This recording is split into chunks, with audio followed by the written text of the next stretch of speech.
নমস্কার বন্ধুরা, আজকে আমাদের গন্তব্যস্থল হলো দীঘা, যার জন্য আমরা বেলগাছিয়া থেকে 6টার বাসটি ধরে নিয়েছিলাম। এখানে নন এসি, এসি দুরকম বাসই পেয়ে যাবে, তবে আমরা 6টায় নন এসি ধরেছিলাম। আর যেটা ধর্মতলা হয়ে তারপরে দীঘার উদ্দেশ্যে রওনা হয়েছে। তোমরা চাইলে ধর্মতলা থেকেও টিকিট কাটতে পারো, অফলাইন অনলাইন দুটোই পেয়ে যাবে। আর তারপরে এই যে সাঁতরাগাছি হয়ে দ্বিতীয় হুগলি সেতুর ওপর থেকে সোজা দীঘার উদ্দেশ্যে রওনা দিলাম। তবে বলে রাখি, ট্রেনের টাইমের কোনো ঠিক ঠিকানা থাকে না, কিন্তু বাস ঠিকঠাক টাইমেই পৌঁছে দিয়েছিল। আর এই সাইডে ডান সাইডে হলো আমাদের হোটেল, আর সোজা চলে গেলে সি বিচ। আর এখানে তো মজাই মজা, তাই দেরি না করে আনন্দ উপভোগ করতে নেমে পড়লাম।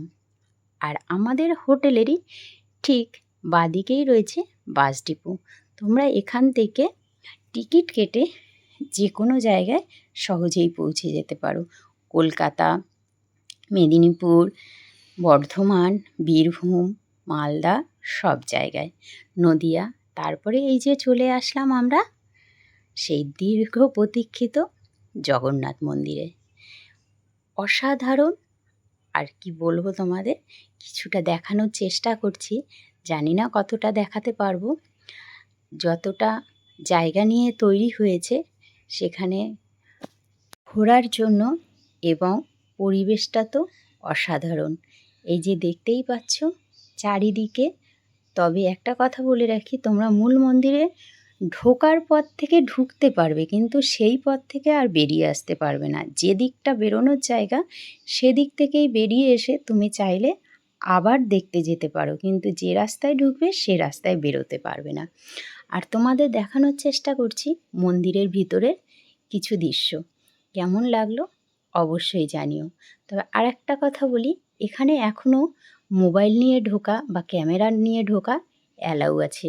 পরবর্তীকালে হয়তো পুরীর জগন্নাথ মন্দিরের মতনে এখানেও মোবাইল বা ক্যামেরা নিয়ে ঢোকা নিষিদ্ধ চালু হয়ে যাবে। তার আগেই তোমরা জায়গাটি ঘুরে আসতে পারো আর তোমাদের ক্যামেরাবন্দি করে রাখতে পারো।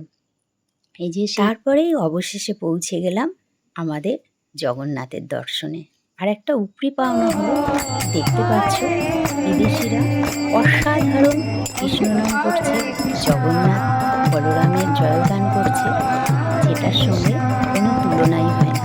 আমরাও বাঙালি হয়ে যতটা না সংস্কৃত উচ্চারণ করছি, তার থেকে এরা অনেক ভালো করার চেষ্টা করছে।